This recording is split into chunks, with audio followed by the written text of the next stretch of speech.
Hello my dear students, welcome back to my channel. तो आज हम लोग स्टार्ट करेंगे इनकम फ्रॉम हाउस प्रॉपर्टी। जो हम लोग कर रहे थे, दो हम लोग क्लास किए थे। आज हम लोग का इनकम फ्रॉम हाउस प्रॉपर्टी का थर्ड क्लास है। आज हम आप लोग को इनकम फ्रॉम हाउस प्रॉपर्टी का थर्ड क्लास करवाएंगे। सर, अभी तक आप पहला क्लास में आप डिटेल में पूरा फॉर्मेट को एक्सप्लेन किए थे। हाँ बाबू, वही किए थे हम। और सेकेंड क्लास में हम आप लोगों को बताए थे कि ग्रॉस एनुअल वैल्यू कैसे फाइंड आउट करना है, how to find out the gross annual value. Gross annual value को हम लोग कैसे करके फाइंड आउट कर सकते हैं। इस सम में हम आप लोग को इंटरेस्ट ऑन लोन और म्युनिसिपल टैक्स से रिलेटेड बतवाएंगे। Self occupied house property, self occupied house property को किस तरह से इनकम फ्रॉम हाउस प्रॉपर्टी निकालना है उसका, और फिर पूरा हम लोग सम्स के तरफ बढ़ेंगे। ठीक है, तो चलिए क्या पढ़ने वाले हम लोग समझ लीजिए। आज हम लोग का डे 3 है, income from house property day 3 है ना सर। दम income from house property day 3। तो सबसे पहले हम लोग आज क्या क्या सीखेंगे। नंबर 1, म्युनिसिपल टैक्स से रिलेटेड समझेंगे। नंबर 2, हम लोग सीखेंगे इंटरेस्ट ऑन लोन के बारे में। सर, इंटरेस्ट ऑन लोन जो डिडक्शन के तौर पे अलाउड होगा।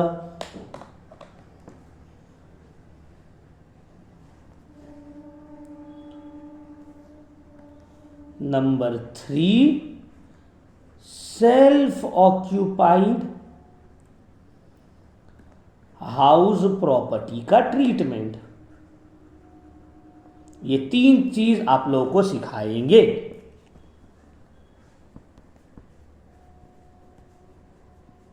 ठीक है ना, ये 3 चीज आप लोगों को सिखाना है हमको। चलिए सर, स्टार्ट करते हैं। तो म्युनिसिपल टैक्स सबसे पहले। तो म्युनिसिपल टैक्स से आपको 2-3 चीज समझना है म्युनिसिपल टैक्स से रिलेटेड। म्युनिसिपल टैक्स होता क्या है? म्युनिसिपल टैक्स वो टैक्स होता है, देखिए, म्युनिसिपल टैक्स वो टैक्स होता है जो आपको अपने हाउस प्रॉपर्टी के ऊपर पे करना पड़ता है, जिसको हम लोग सुने ना प्रॉपर्टी टैक्स, जिसको बोला जाता है म्युनिसिपल टैक्स। जैसे कि फॉर एग्जांपल मेरा घर है। अब मेरा घर है तो मेरा घर का तो ड्रेनेज होगा, मेरा घर में वाटर सप्लाई आता होगा, है ना। तो ये सबसे रिलेटेड कौन दे रहा है? म्युनिसिपल दे रहा है। म्युनिसिपल कॉर्पोरेशन ये सब प्रोवाइड करता है। तो बदले में हम लोग से म्युनिसिपल कॉर्पोरेशन टैक्स चार्ज करता है बाबू। फ्री में कोई कुछ नहीं करके देगा, म्युनिसिपल कॉर्पोरेशन टैक्स चार्ज करेगा। लेकिन इनकम टैक्स एक्ट में बोला गया है आपको जो टैक्स चार्ज करेगा म्युनिसिपल कॉर्पोरेशन, वो हम लोग एज अ डिडक्शन अलाउ कर देंगे आपको income from house property calculate करने के वक्त में। इसीलिए यहां पे देखिए सर, जीएवी के बाद लेस म्युनिसिपल टैक्स तब आएगा एनएवी। तो यहां पे ग्रॉस एनुअल वैल्यू से म्युनिसिपल टैक्स को सब्ट्रैक्ट करने दिया गया है। ठीक है ना, कि भाई ये तो ऑलरेडी आप टैक्स दे दिए है ना, तो ये आप अपना इनकम से माइनस कर सकते हैं हाउस प्रॉपर्टी का। ठीक है बाबू, चलो अब आगे बढ़ते हैं सर। तो म्युनिसिपल टैक्स किसके ऊपर चार्ज होता है? नंबर 1 देखो,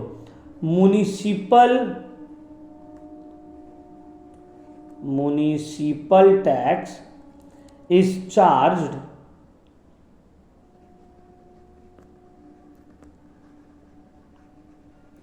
on gross municipal value, on, लिखोगे ये सब, ठीक है, gross municipal value if the house is in metro cities, in metropolitan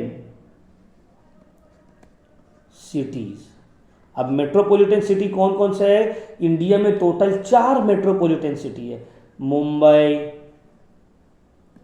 Delhi, Chennai और एक मेरा खुद का शहर कोलकाता। ये 4 महानगर है, मेट्रोपॉलिटन सिटी है। तो अगर आपका घर, अच्छा एक मिनट,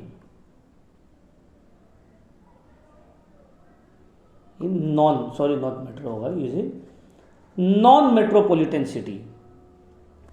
मतलब अगर आपका घर कोई नॉन मेट्रोपॉलिटन सिटी में है तो आपको जो म्युनिसिपल वैल्यू चार्ज होगा वो ग्रॉस म्युनिसिपल वैल्यू के ऊपर होगा। सर नॉन मेट्रो सिटीज का मतलब क्या होगा? नॉन मेट्रो सिटी का मतलब होता है अदर देन मतलब ये 4 मेट्रो सिटी है, मुंबई, दिल्ली, चेन्नई एंड कोलकाता। ये 4 सिटी को छोड़कर आपका घर इंडिया के कोई भी सिटी में हो वो कहलाएगा नॉन मेट्रो सिटी। और अगर आपका घर ये 4 सिटी को छोड़कर कोई भी सिटी में होगा तो आप जो टैक्स पे करोगे वो ग्रॉस म्युनिसिपल वैल्यू के ऊपर पे करोगे, इसके ऊपर, GMV, इसके ऊपर। और नंबर 2, अगर आपका घर, पहला वाला पॉइंट लिख लिए, municipal tax is charge on gross municipal value if the house is in non metropolitan city, that is other than Delhi, Mumbai, Kolkata and Chennai. Number 2, अगर, तो पॉइंट नंबर 2 आपको याद रखना है, municipal tax is charge on net municipal value if the house is situated in metro city. Number 2, if the house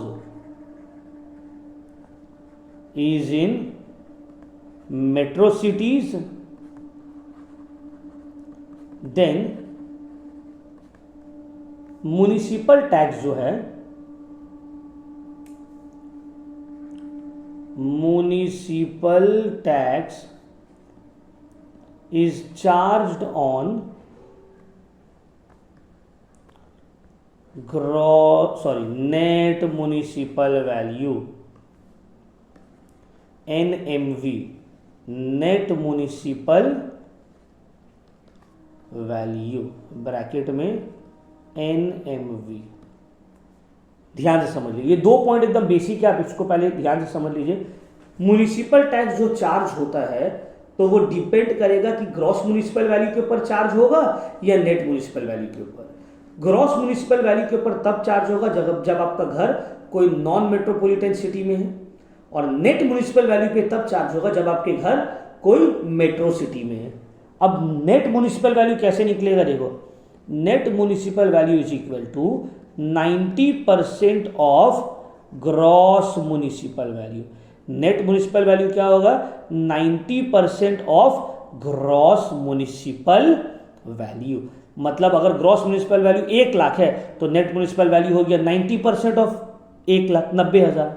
ये हम लोग ये भी बोल सकते हैं GMV इज इक्वल टू, अगर मान लीजिए GMV दिया हुआ है तो NMV निकल जाएगा, और अगर NMV दिया हुआ है तो GMV कैसे निकलेगा? NMV डिवाइडेड बाय 90 इंटू 100 कर देंगे तो आ जाएगा ग्रॉस म्युनिसिपल वैल्यू। तो नेट म्युनिसिपल वैल्यू ऐसे निकलेगा, ग्रॉस म्युनिसिपल वैल्यू ऐसे निकलेगा। समझ में आ रहा है बात? Next, municipal tax is allowed as deduction only when it is paid by the owner.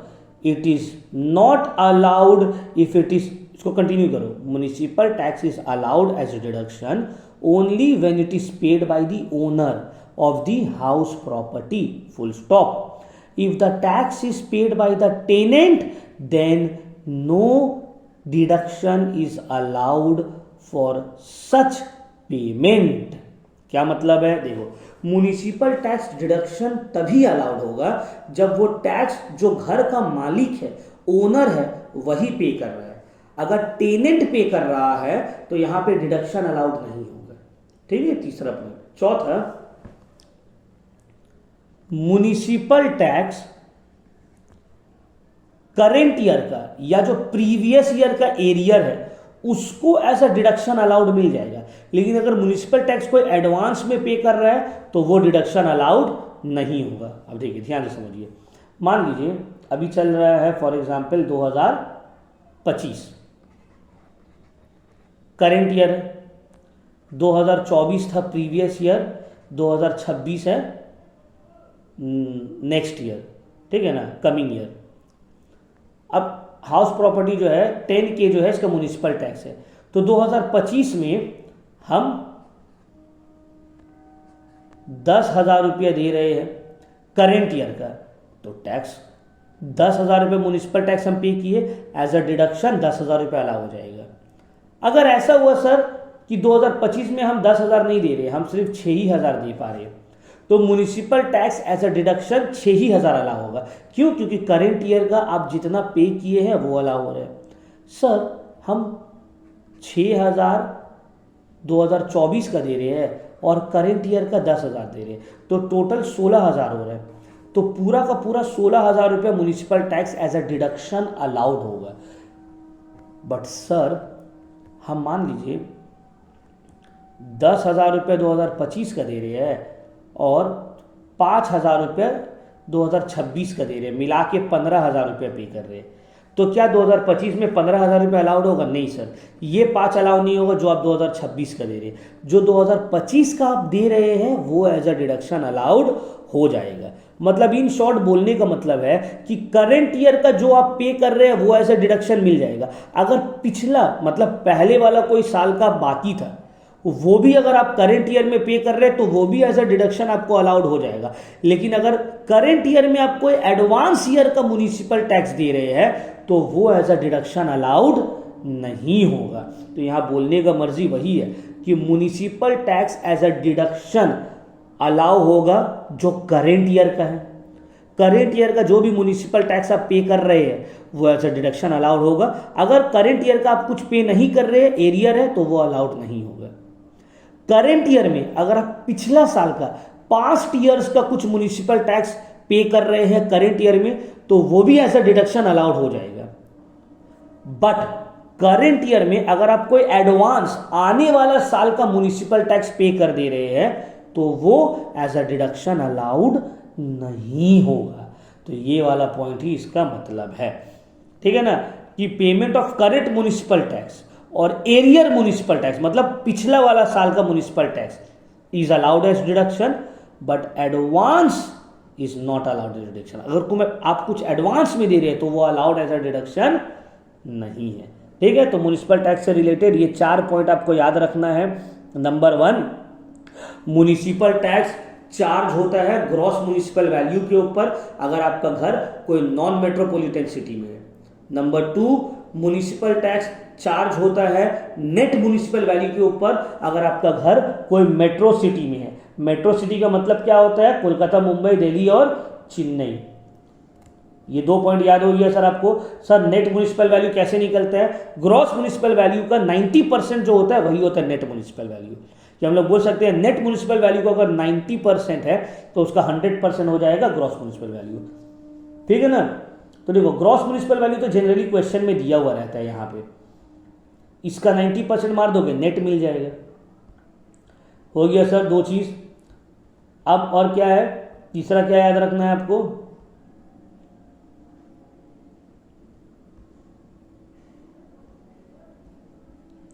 तीसरा आपको ये याद रखना था कि म्युनिसिपल टैक्स तभी एज अ डिडक्शन अलाउड होगा जब वो ओनर पे कर रहा है। अगर टेनेंट पे करेगा तो municipal tax as a deduction allowed नहीं होगा।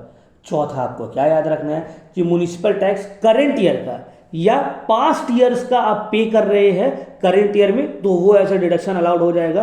अगर आप एडवांस में म्युनिसिपल टैक्स पे कर रहे हैं आने वाला साल का तो वो एज अ डिडक्शन अलाउड नहीं होगा, ठीक है ना।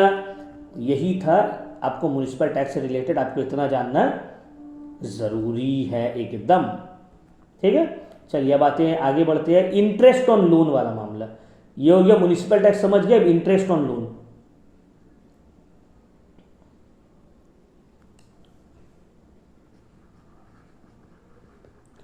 देखिए इंटरेस्ट ऑन लोन भी एज अ डिडक्शन अलाउड है under section 24 subsection B.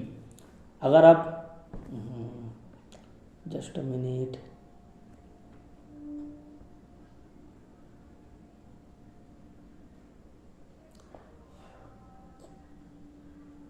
House property का नोट्स कहाँ गया?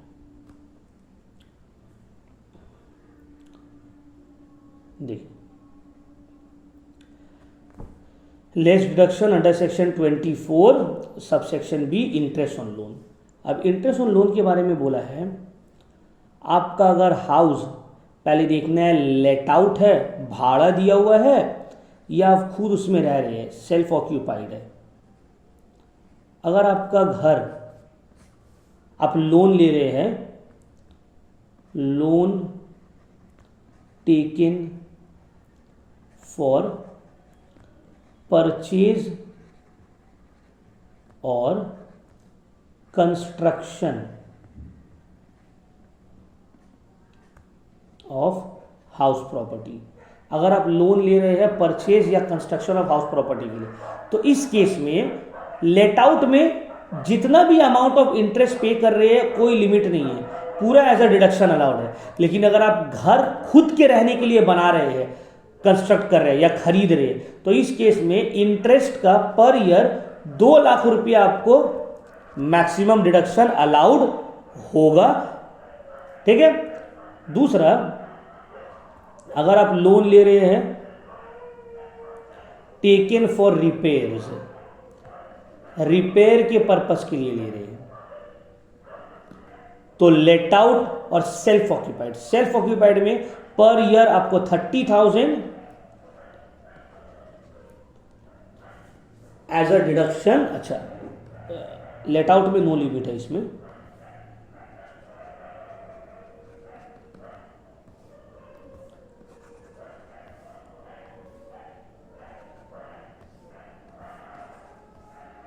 सॉरी, 30,000। तो अगर ध्यान से समझिए, interest on loan as a deduction allowed होगा अगर आप घर परचेज कर रहे हैं या कंस्ट्रक्शन के लिए ले रहे हैं लोन। तो अगर आपका लेट आउट हाउस प्रॉपर्टी है, मतलब आप भाड़ा में लगा के है, तो कोई भी लिमिट नहीं है इंटरेस्ट का डिडक्शन के ऊपर। सेल्फ ऑक्यूपाइड है तो 2 लाख का लिमिट है। रिपेयर के लिए ले रहे हैं तो सेल्फ ऑक्यूपाइड में 30,000 रुपए तक आपको पर ईयर डिडक्शन मिल जाएगा। लेकिन लेट आउट में, सॉरी गलती से लिख दिया यहाँ पे, आपका इसके ऊपर भी कोई लिमिट नहीं है। अच्छा, इसको मैं एक बार क्रॉस वेरीफाई आप लोग कर लीजिएगा। आई थिंक इसका भी 30,000 का लिमिट है। एक मिनट, हम एक मिनट थोड़ा होल्ड करिए, हम क्रॉस वेरीफाई करते हैं। हाँ ठीक है। तो एज पर द बुक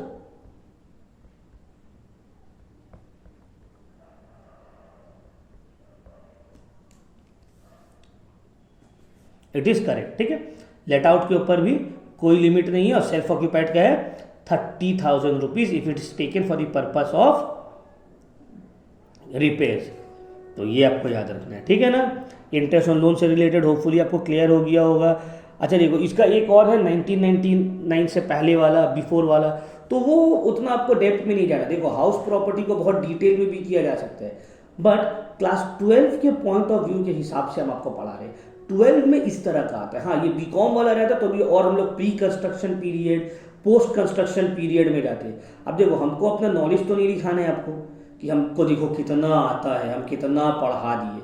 भाई मेरा काम है, तुम लोग मेरे पास पढ़ने आए हो, तुमको बेस्ट से बेस्ट मार्क्स मिले, है ना। तुम्हारा 12 का जो सिलेबस है उसको इतने अच्छे से पढ़ा दे कि तुम लोग का मार्क्स इतना अच्छा आ जाए कि घर वाला यकीन नहीं करे कि मेरा बेटा व बेटी का खुद का मार्क्स है, ठीक है ना। तो उसके पॉइंट ऑफ व्यू से हम आप लोगों को पढ़ा रहे हैं। अदरवाइज हो सकता है कोई टीचर बोले नहीं प्री कंस्ट्रक्शन पोस्ट कंस्ट्रक्शन, भाई वो सब बीकॉम में और सीए में, 12 में प्री कंस्ट्रक्शन पोस्ट कंस्ट्रक्शन वाला मामला उतना डेप्थ में सम्स नहीं आता है, ठीक है। तो ये आपको याद रखना कि interest on loan as a deduction allowed होगा अगर परचेज या कंस्ट्रक्शन के लिए लोन ले रहे हैं और लेट आउट हाउस प्रॉपर्टी है तो कोई लिमिट नहीं है उसके ऊपर। सेल्फ ऑक्यूपाइड है तो साल का 2 लाख।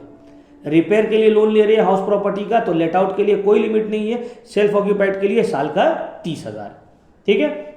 अच्छा, नेक्स्ट आती है अब लास्ट पोर्शन जो हम आप लोग को एक्सप्लेन करने वाले हैं। सेल्फ ऑक्यूपाइड हाउस प्रॉपर्टी का फॉर्मेट कैसे होगा। देखो, सेल्फ ऑक्यूपाइड हाउस प्रॉपर्टी का फॉर्मेट कैसे होगा। Computation of income from house property in case of, एकदम इजी है ये, एकदम easy, self occupied house property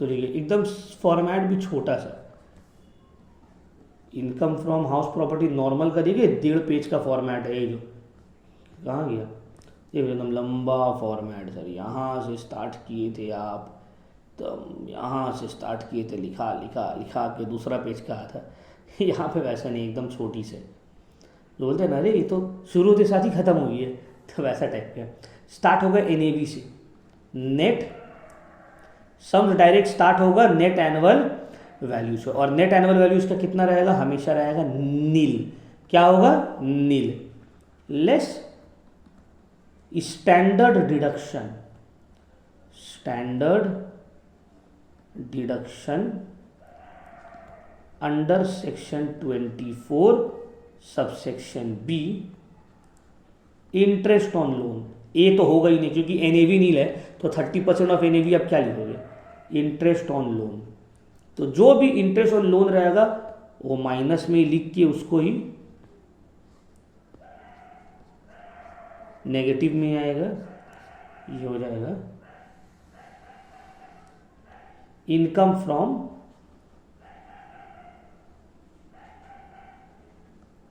self occupied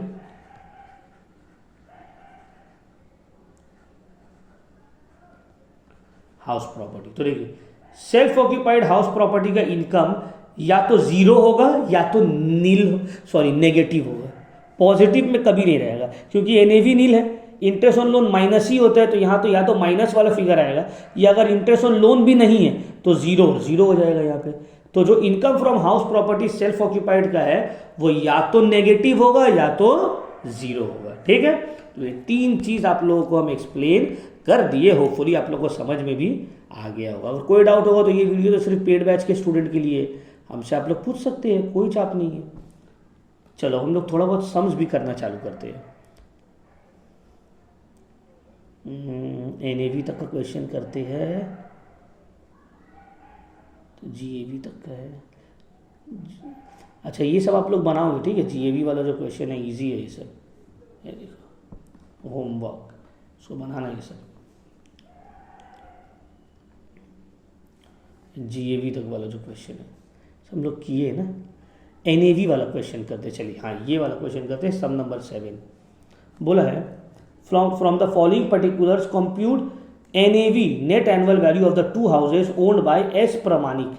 question दिया हुआ है, चलिए स्टार्ट करते हैं, फॉर्मेट बनाते हैं।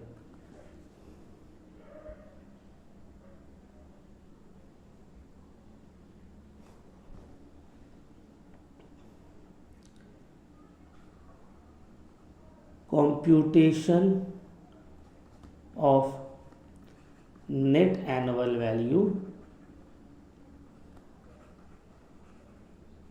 of house property of Mr. S. Pramanik।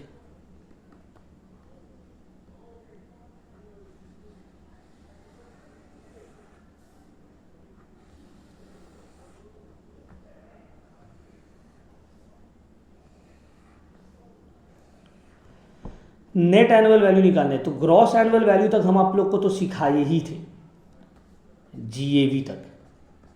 बस यहाँ 2 कदम आगे बढ़ेंगे, म्युनिसिपल टैक्स को माइनस कर देना होगा, नेट एनुअल वैल्यू आ जाएगा सर।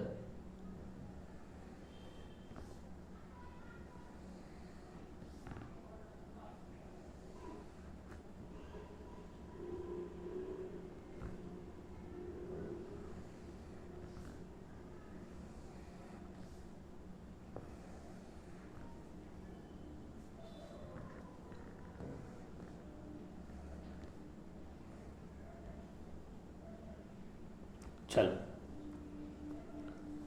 दोनों ही, एक कोलकाता में एक दिल्ली में, दोनों ही लेट आउट है। तो एक एक करके करेंगे। पहले कोलकाता हाउस,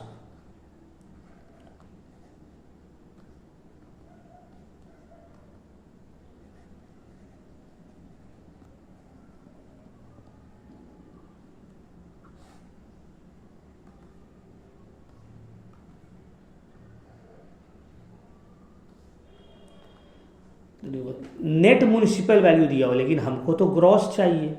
हमको क्या चाहिए? ग्रॉस। ग्रॉस म्युनिसिपल वैल्यू चाहिए।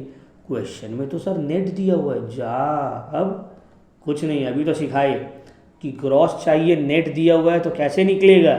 अभी बताए ऊपर में ना, net municipal value divided by 90 into 100 कर देंगे, ग्रॉस आ जाएगा।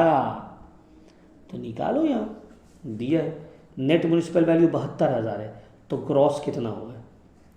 72 डिवाइडेड बाय 90 इंटू 100, 80,000।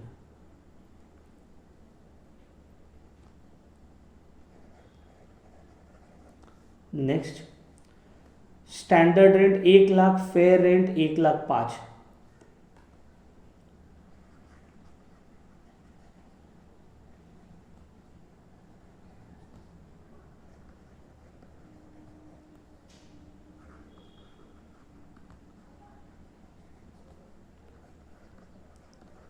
ये दिया हुआ है। अब सबसे पहले हमको क्या निकालना है सर? जैसे हम बताए, number A, expected rent. Expected rent कैसे निकलता है सर? नहीं समझ में आ रहा है, वीडियो 2 देख लीजिए, वही तो पूरा एक्सप्लेन किए। जीएमवी और एसआर में बड़ा कौन है? Standard rent. Sorry, fair rent नहीं होगा, यहाँ पे फेयर रेंट होगा, नीचे में स्टैंडर्ड रेंट होगा।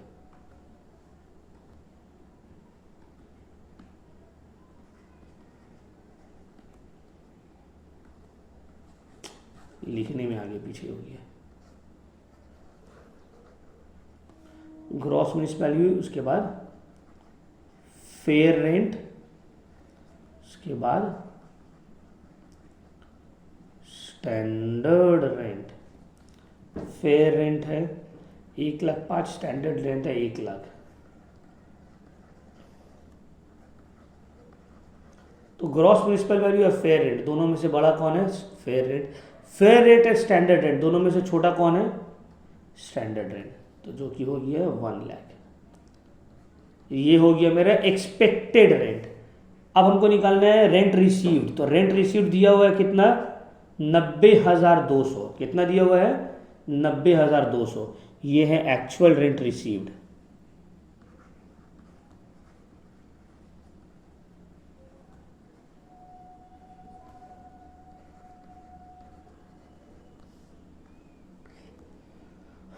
हो गया। अब आते हैं, वेकेंसी पीरियड 1 महीना का है।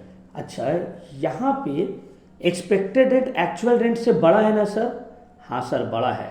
तो यहाँ पे हम लोग को रीजनेबल एक्सपेक्टेड रेंट निकालना पड़ेगा, क्योंकि वेकेंसी पीरियड भी दिया हुआ है। अभी हम डे 2 में यही तो आप लोग को समझा रहे थे कि बाबू, अगर एक्सपेक्टेड रेंट एक्चुअल रेंट से बड़ा है और क्वेश्चन में वेकेंसी पीरियड भी दिया हुआ है, तो हमको रीजनेबल एक्सपेक्टेड रेंट निकालना होगा। और रीजनेबल एक्सपेक्टेड रेंट कैसे निकलेगा? रीजनेबल एक्सपेक्टेड रेंट कैसे निकलेगा सर? ये निकलेगा expected rent minus loss due to vacancy. तो एक्सपेक्टेड रेंट है 1,00,000। अब लॉस ड्यू टू वैकेंसी कितना है?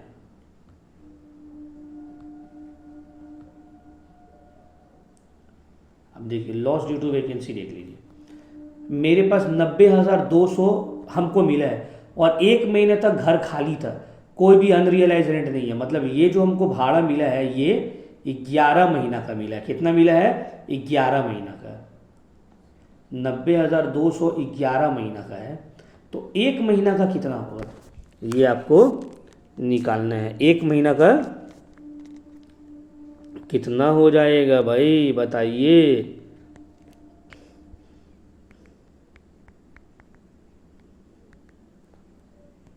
8,200 माइनस करने के बाद जो आ रहा है वो ये रीजनेबल एक्सपेक्टेड रेट तो आ रहा है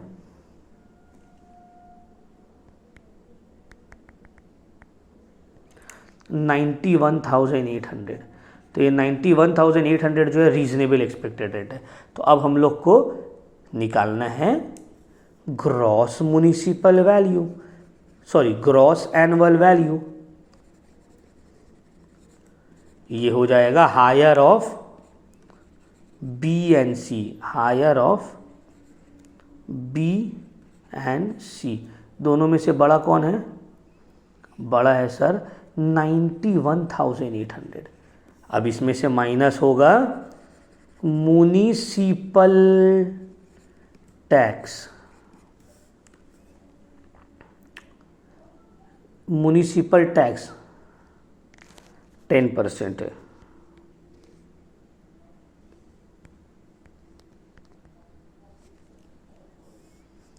तो municipal tax 10% of net municipal value. Net municipal value कितना है? 72,000 रुपये दिया हुआ है।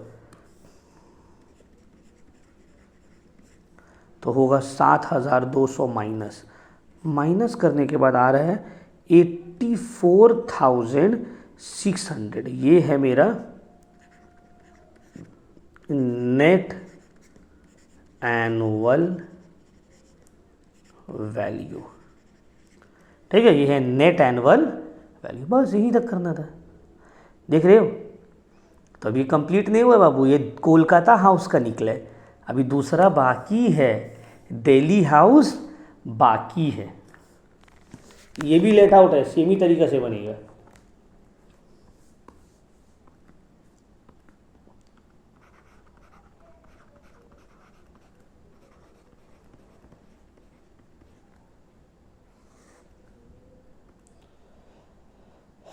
ग्रॉस म्युनिसिपल वैल्यू शॉर्ट में लिख रहे हैं, ठीक है। ग्रॉस म्युनिसिपल वैल्यू इसमें भी निकालेंगे। 81,000 दिया हुआ है। ये नेट म्युनिसिपल है ना, 90% है, तो 100% कितना होगा? 90,000। फेयर रेंट और स्टैंडर्ड रेंट। फेयर रेंट है 1,10,000, सॉरी 1,05,000। स्टैंडर्ड रेंट है 1,10,000।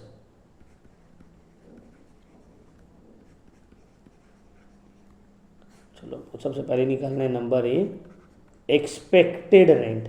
एक्सपेक्टेड रेंट, ये दोनों में जो बड़ा है 1,05,000। 1,05,000 और 1,10,000 में छोटा कौन है? 1,05,000। तो 1,05,000 हो गया मेरा एक्सपेक्टेड रेंट। दूसरा है एक्चुअल रेंट रिसीव्ड या रेंट रिसीव्ड। दिया हुआ है सर, कितना दिया हुआ है? 90,000। अब यहाँ पे भी देख लीजिए सर, एक्सपेक्टेड रेंट जो है वो एक्चुअल रेंट रिसीव्ड से बड़ा है। तो हमको निकालना पड़ेगा यहाँ पे रीजनेबल एक्सपेक्टेड रेंट।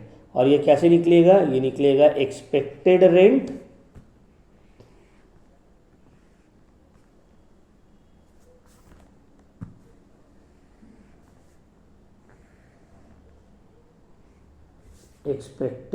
जो कि है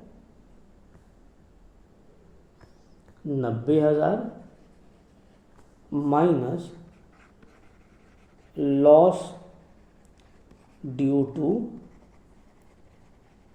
वेकेंसी। अब ये देखो, हमको 90,000 रुपये मिला है रेंट रिसीव्ड और 2 महीना का वैकेंसी पीरियड है। मतलब हमको जो 90,000 मिला है, हमको जो 90,000 मिला है, अच्छा यहाँ पे हमसे गड़बड़ हो गया था बाबू, सॉरी।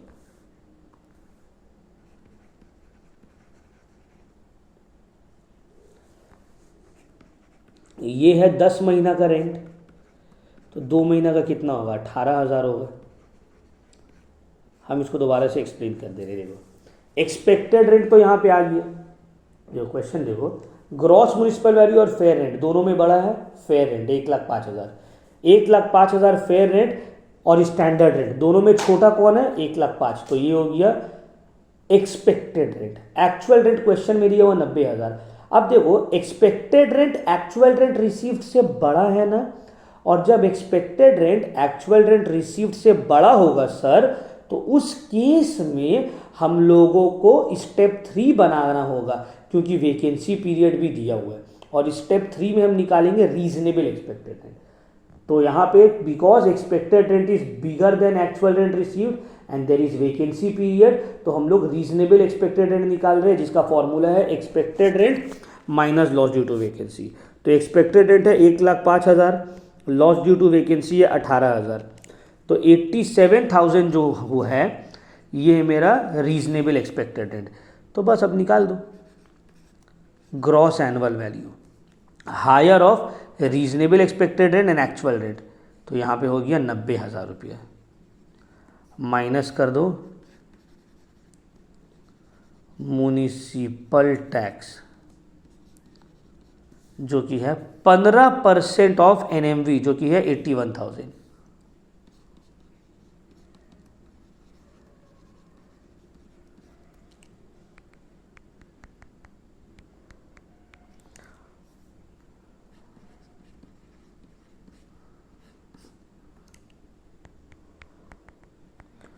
तो 77,850 ये हो गया मेरा नेट एनुअल वैल्यू।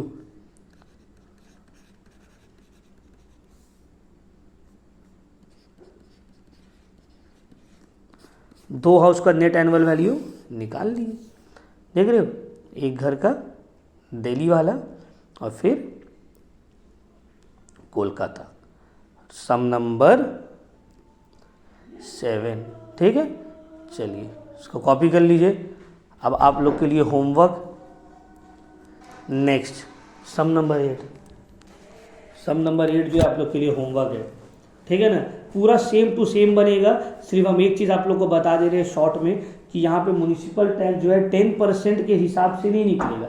यहाँ पे जो आपका म्युनिसिपल टैक्स निकलेगा, यहाँ पे जो आपका म्युनिसिपल टैक्स निकलेगा, यहाँ पे देखो, अगर आप 10% देखोगे पूरा सेम है, देख लीजिए। अगर हम आपको बताएं gross municipal value, fair rent, standard rent, rent received, सब पूरा आराम से दिया हुआ है। आपको सिर्फ देखना है म्युनिसिपल टैक्स 10% है ना। अच्छा एक चीज़ देखिए, ये घर कहाँ पे है, बर्दवान में है, तो बर्दवान तो नॉन मेट्रो सिटी है, तो नॉन मेट्रो सिटी है तो municipal tax gross municipal value के ऊपर निकलेगा। तो 20,000 का 10% तो होता कितना है, 2,000, और 25,000 का 10% होता है 2,500। तो सर ये तो सही है, 2,000 और 2,500, लेकिन म्युनिसिपल टैक्स पे कितना किया हुआ है, 2,400 और 3,000।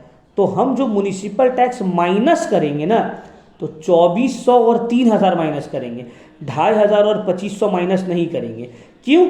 अगर ये इससे कम रहता है, if the municipal tax paid is less than municipal tax जो होना चाहिए, तो हम उसको माइनस कर देते। मतलब ये 1,600 रहता तो हम माइनस कर देते, बट क्योंकि ये 2,400 है, इससे ज़्यादा है, इसका मतलब है ये जो 400 एक्स्ट्रा है ये पिछला साल का बाकी था।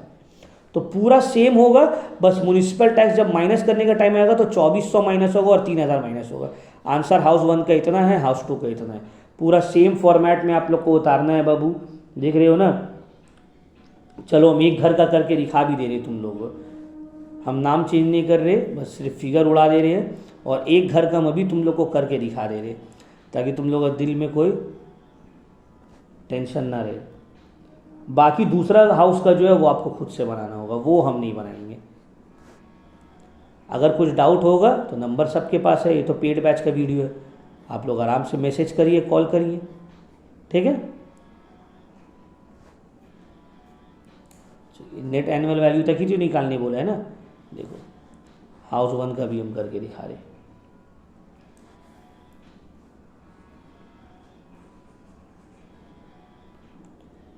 हाउस 1 हाउस 2 ना, हाउस 1 देखो ग्रॉस म्युनिसिपल वैल्यू 20,000, 24,000, 25,000, तो 20, 24, 25। तो एक्सपेक्टेड रेंट क्या होगा, हायर ऑफ 20,000 एंड 24,000, तो 24,000 हो गया। लोअर ऑफ 24,000 एंड 25,000, तो 24,000 हो गया। रेंट रिसीव्ड है 23,000। अच्छा यहाँ पर भी देखो, एक्सपेक्टेड रेंट एक्चुअल रेंट से बढ़ा तो है, लेकिन कहीं पे भी वैकेंसी पीरियड दिया हुआ नहीं है, कहीं पे भी वैकेंसी पीरियड दिया हुआ नहीं है। तो इस केस में ये वाला जो पोर्शन है ये हम लोग का नहीं बनेगा। रीजनेबल एक्सपेक्टेड रेंट आपको बनाने का ज़रूरत नहीं है। क्यों सर, क्यों? आप तो बोले थे कि जब भी एक्सपेक्टेड रेंट बड़ा रहेगा एक्चुअल रेंट से तो हम लोग रीजनेबल एक्सपेक्टेड रेंट निकालेंगे। बाबू हम बोले थे, बात सही है, बट हम ये भी तो बोले थे कि दो कंडीशन फुलफिल होगा तो ही हम लोग रीजनेबल एक्सपेक्टेड रेंट निकालेंगे। वो दो कंडीशन क्या लिखवाए थे आप लोग को नोट्स में? Number 1, reasonable expected rent actual rent से बड़ा होना चाहिए जो इस केस में है, एंड नंबर 2, सम्स में वैकेंसी पीरियड भी रहना चाहिए। तो पहला कंडीशन तो ठीक है सर, एक्सपेक्टेड रेंट बड़ा तो है लेकिन कहीं पे भी वैकेंसी पीरियड नहीं है। तो इस केस में ये लोग दोनों का जो बड़ा होगा ए और बी का, बी और सी की जगह ए एंड बी का जो सबसे बड़ा है 24 और 23 में से कौन बड़ा है? 24,000 बड़ा है, तो वो हो गया ग्रॉस एनुअल वैल्यू। अब 24,000 रुपये हो गया मेरा gross annual value. Municipal tax कितना पे किया है? 2400 रुपये। तो 24,000 माइनस 2400 बचा कितना सर? 21,600। ये हो गया मेरा net annual value of house 1। अब इसी तरह हाउस 2 का बना लेना है, कंटिन्यू करना है यहीं से, और हाउस 2 का बना लेना है। ठीक है ना बाबू? चलो, कोई भी डाउट हो तो नंबर सबके पास है, बेझिझक मैसेज करके पूछ लो। ठीक है? इस समाप्त। नेक्स्ट क्लास में ना हम लोग नेट एनुअल वैल्यू से आगे निकल के इंटरेस्ट ऑन लोन का भी सम्स करेंगे और पूरा इनकम फ्रॉम हाउस प्रॉपर्टी करवाएंगे आप लोग को, और ईयर क्वेश्चंस भी करेंगे। ठीक है ना? कॉन्सेप्ट समझना बहुत ज़रूरी है, इंशाल्लाह हो जाएगा। ठीक है? तो ज़्यादा टाइम